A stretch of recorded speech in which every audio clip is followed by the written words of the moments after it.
Hello, welcome to Gladys Tech YouTube channel. In this video, I'll be talking about how to transfer T points to your agency from your Lollipop account. So the first thing you have to do is to click on the profile icon found at the bottom of your screen.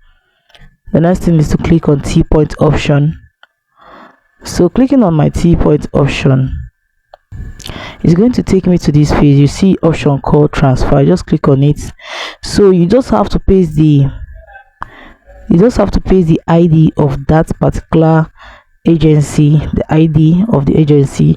You paste it in the first space provided, and the particular amount you want to transfer to this particular person, and click on transfer. Automatically it will be transferred to this person, to the agency.